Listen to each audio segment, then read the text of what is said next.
Assalamualaikum warahmatullahi wabarakatuh.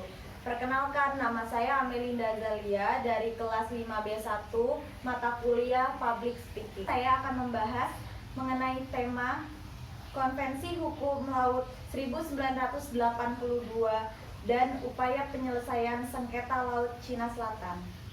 Konvensi Perserikatan Bangsa-Bangsa tentang Hukum Laut atau yang biasa disebut dengan Konvensi Hukum Laut Internasional 1982 atau UNCLOS 1982 merupakan perjanjian internasional yang dihasilkan dari Konferensi Perserikatan Bangsa-Bangsa tentang Hukum Laut yang ketiga atau UNCLOS ketiga yang berlangsung pada 1973 sampai dengan tahun 1982.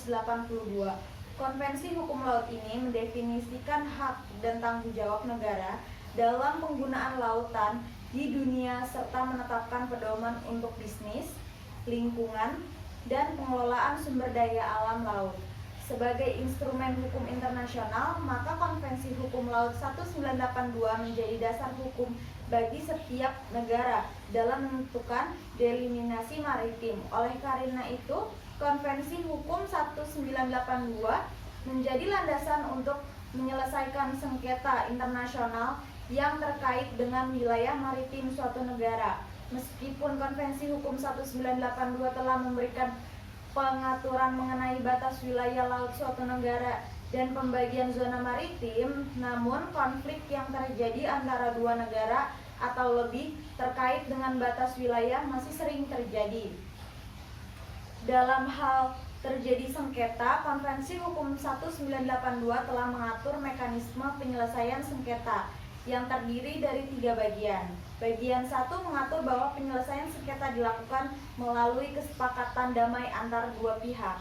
Bagian 2 mengatur prosedur penyelesaian sengketa yang memaksa demi menghasilkan keputusan yang mengikat yang berlaku apabila prosedur pada bagian 1 tidak memberikan jalan keluar. Bagian 3 mengatur beberapa pembatas dan pengecualian dalam yurisdiksi untuk prosedur yang diatur dalam bagian 2. Sekian pemaparan saya, ada yang mau ditanyakan? Apakah sengketa wilayah maritim hanya dapat dilakukan dengan cara internasional saja?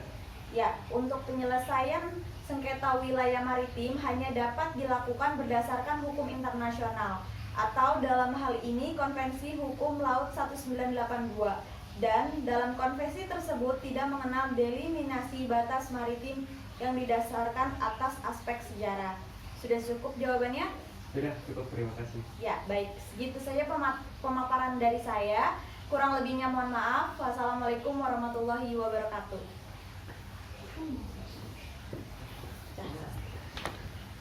Seenggaknya nggak lebih nyusahin dari kakaknya.